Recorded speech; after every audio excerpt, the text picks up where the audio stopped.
హైదరాబాద్ లో ఉచిత కన్సల్టేషన్ మరియు స్క్రీనింగ్ కొరకు ఎవిస్ హాస్పిటల్స్ ని సంప్రదించండి. సార్ నమస్తే. సార్ ఒక టిపికల్ క్వశ్చన్. ఇన్ని సంవత్సరాలు మట్టి చాలా వరకు చూశాను.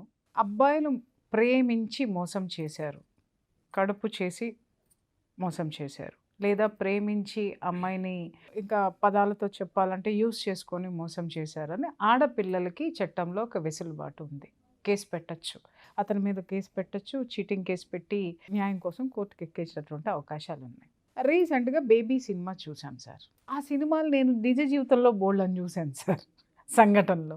అలా ఆడపిల్లలు ఎంతమంది అయితే మగపిల్లల చేత మోసపోతున్నారో ఆ రేషియోకి తక్కువ కాకుండా మగపిల్లలు కూడా ఆడపిల్లల వల్ల మోసపోతున్నారు. బేబీ సినిమా తరహా లేదా ఇంకా ఉన్నాయి, ఇంకా స్వార్థంగా వాడుకునే వాళ్ళు కూడా ఉన్నారు.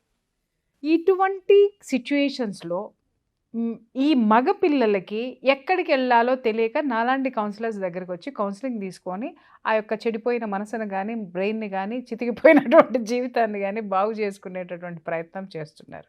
కానీ మోసం అనేది ఉంటుంది చూసారా సార్, అది తట్టుకోవటం అనేది కష్టం. విషయం ఏంటంటే వీళ్ళు స్వాంతన పొందుతారేమో కానీ కౌన్సిలింగ్లతోటి థెరపీల ద్వారా పొందుతారేమో కానీ ఆ మోసం అనేటటువంటి దాన్ని వదిలేయటం అనేది మాత్రం జీవితంలో వాళ్ళ దీని నుంచి పోదు. మరి వీళ్ళకి శిక్షలు పడినప్పుడు మరి అవతల ఉన్నటువంటి జెండర్, ఆపోజిట్ జెండర్ ఫిమేల్ ఎవరైతే ఉన్నారో ఇదే విధంగా ప్రేమలో కానీ ఇలాంటి మోసాలు చేస్తే వీళ్ళకి మగపిల్లలకి చట్టంలో ఎలాంటి వెసులుబాటు ఉంది? జనరల్గా చాలా మంది ఏమనుకుంటారంటే, వెసులుబాటు అనే కంటే అవకాశాలు, అదే అందరూ ఏమనుకుంటారంటే అమ్మాయిని మోసం చేస్తే అమ్మాయి వెళ్ళి కేసు పెట్టచ్చు, అబ్బాయిని కనుక మోసం చేస్తే అబ్బాయి వెళ్ళి కేసు పెట్టలేడు అని చాలా మంది ఒక అపోహలో ఉంటారు. పెట్టడానికి లేదు, అట్లేం లేదు. తెలిసిన విషయం చెప్తా, అట్లేం ఉందా లేదా మీరు చెప్పాలి. అట్లేం లేదు. మీకు ఐపీసీలో ఆడమొగ అంటే ఏం లేదు. మీకు అన్యాయం జరిగితే మీరు ఐపీసీ ప్రకారం మీరు వెళ్ళి మీరు కేసు పెట్టచ్చు. ఓకే. ఎప్పుడైనా కూడా ఏమవుతుంది అంటే మహిళల కోసం ప్రత్యేక చట్టాలు ఉన్నాయి. మహిళలు మానసికంగా కావచ్చు, కొద్దిగా గట్టిగా మాట్లాడితే ఫైనాన్షియల్గా కావచ్చు, కంపారిజన్ టు మెన్ చాలా సందర్భాల్లో వాళ్ళు కొద్దిగా వీక్ ఉంటారు కాబట్టి వాళ్ళకు ప్రత్యేక చట్టాలు ఉన్నాయి కాబట్టి వెళ్ళిపోతారు పోలీస్ స్టేషన్కి. అంతే, అన్యాయం జరిగింది కాబట్టి వెళ్ళిపోతారు అంతే. మగవాళ్ళు ఏంటంటే కొద్దిగా రఫ్ ఉంటారు, తర్వాత అది ఉంటారు కాబట్టి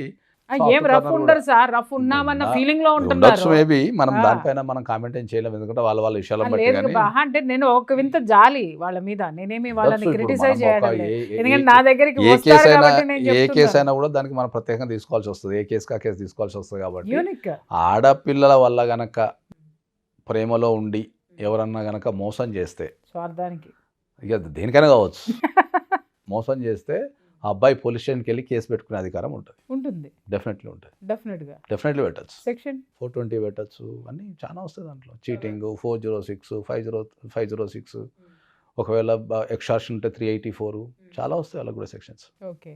అసలు ఇది ఎవరైనా వింటారా సార్ కోర్టులో ఒకవేళ ఆర్గ్యుమెంట్ పెట్టినా కూడా?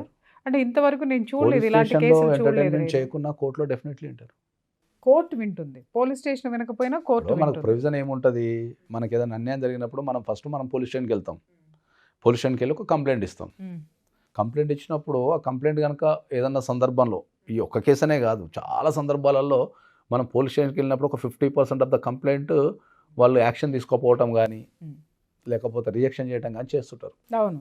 అప్పుడు మనకున్న ఆప్షన్ ఏముంటుంది, అదే కంప్లైంట్ తీసుకెళ్ళి మనం కోర్టుకి వెళ్ళిపోయి కోర్టులో త్రూ అడ్వకేట్ ద్వారా కోర్టుకి వెళ్ళిపోతే కోర్టు మళ్ళీ redirection to the police station FIR చేసి ఇన్వెస్టిగేషన్ చేయమని వచ్చేస్తుంది.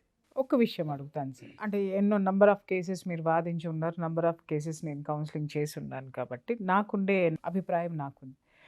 యాజ్ అన్ అడ్వకేట్ అసలు ఎందుకు ఈ విధంగా ఒకళ్ళనొకళ్ళు మోసం చేసుకునేటటువంటి సిచ్యుయేషన్స్ ఈ మధ్య విపరీతంగా పెరిగిపోవడానికి మీ అనాలిసిస్ ఏముంటుంది అంటే ఏంటంటే మనిషి జీవిత విధానం అనేది మారిపోయింది. ఫస్ట్ నేను అందరికీ అదే చెప్తున్నా, జీవిత విధానం అనేది మారిపోయింది.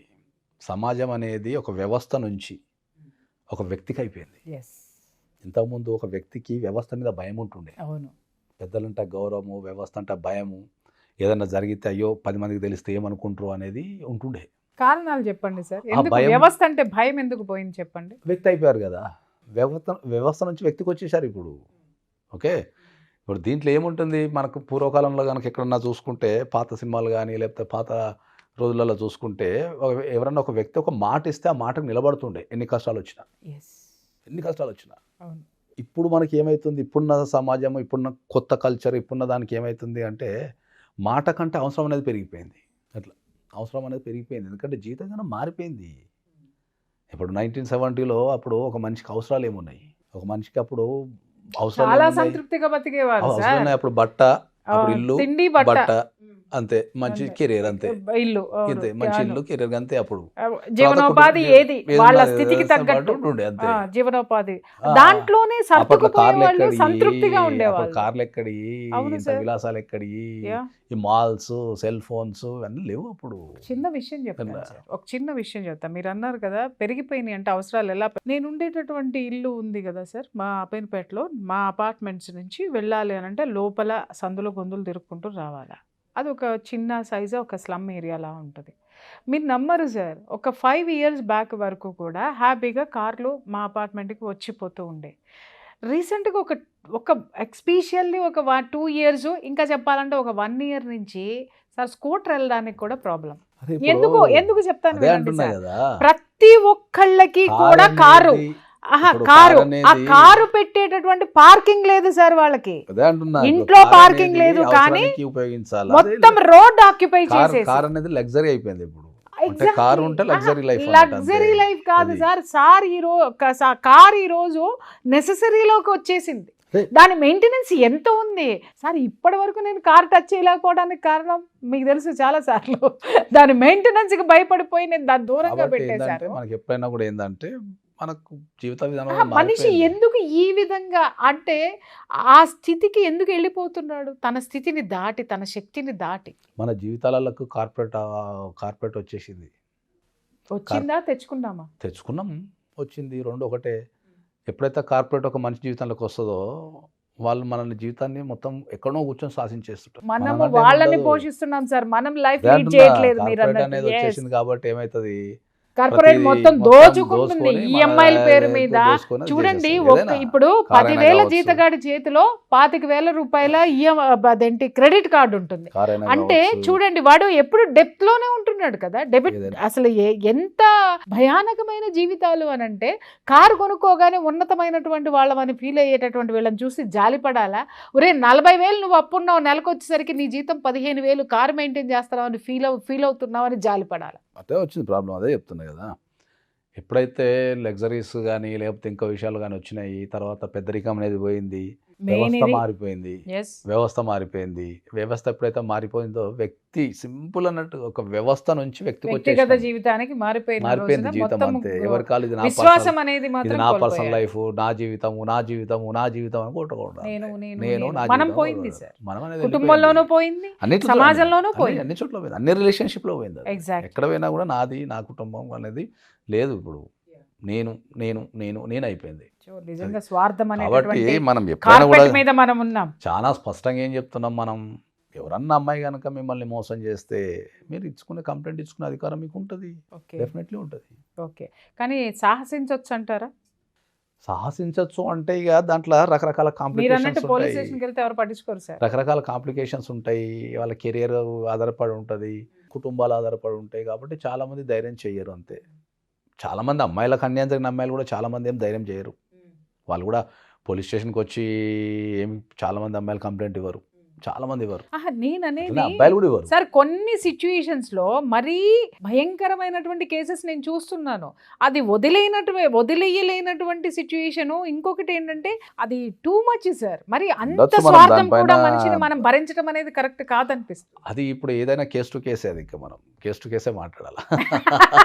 మీరు అన్నట్టు ఎగ్జాక్ట్లీ జనరలైజ్ చేసి మనం మాట్లాడలేదు. ఇప్పుడు కూడా జనరలైజ్ గా చేసి మాట్లాడితే ఏమైతుంది అంటే ఫైనల్ క్వశ్చన్ ఏంటంటే, అమ్మాయిలు కనుక మోసం చేస్తే అబ్బాయిలు కంప్లైంట్ ఇవ్వచ్చా? ఇవ్వచ్చు, ధైర్యంగా ఇవ్వచ్చు. విన్నారు కదా, ధైర్యంగా ఇవ్వచ్చు, అబ్బాయిలు ధైర్యంగా అమ్మాయిలు అన్ని చేయొచ్చు అని చెప్తున్నాం మనం. అట్లా అబ్బాయిలు ధైర్యంగా కంప్లైంట్ ఇవ్వచ్చు. ఒకవేళ పోలీస్ స్టేషన్ లో మీ కంప్లైంట్ తీసుకోకపోతే డైరెక్ట్ గా కోర్టులో వేసుకునేటటువంటి అవకాశం ఉంటుంది అనేటటువంటి విషయం సార్ చెప్తున్నారు. ఇట్లాంటివన్నీ తీసుకోరు, ఎందుకంటే వాళ్ళకున్న హెడేక్స్ చాలా ఉంటాయి. ఎగ్జాక్ట్, మళ్ళీ ఇదేం హెడేక్ రా నాయన అని చెప్పి అంటారు. జనరల్ అయితే పోలీస్ స్టేషన్లు ఇవ్వడం మన ఆనవాయితీ, ఇవ్వకపోతే మళ్ళీ ఇవ్వకపోతే direct గా కోర్టుకి ప్రాసెస్ వేసుకోవచ్చు. జరిగే ప్రాసెస్. అంటే ఇక్కడ ఒక వెసులుబాటు కూడా ఉంది కదా సార్, వాళ్ళ యొక్క మోసాలని వాళ్ళ యొక్క బెదిరింపుల్ని ఆపటానికి కూడా వీళ్ళకి ప్రొటెక్షన్ అనుకోవచ్చు కదా మనం. నేను అనేది ఏదో ఆడపిల్లల్ని టార్గెట్ ఉంటుంది, చేయడం compulsory. అనేదిగా, లేకపోతే వాళ్ళని సతాయించడం ఉంటుంది, అనేది కాదు. compulsory. ఎందుకంటే వీళ్ళని ఎదురు వాళ్ళు పాయింట్ చేసుకుంటూ Compulsory. టార్గెట్ చేసుకుంటూ వస్తున్న Compulsory ఉంటుంది. సిచ్యుయేషన్ లో వీళ్ళని సెల్ఫ్ డిఫెన్స్ లోకి ఉండడం కోసం వీళ్ళు కూడా కోర్టుని అప్రోచ్ అయ్యేటటువంటి అవకాశం ఉంటుందా లేదా అనేది నేను అడిగాను.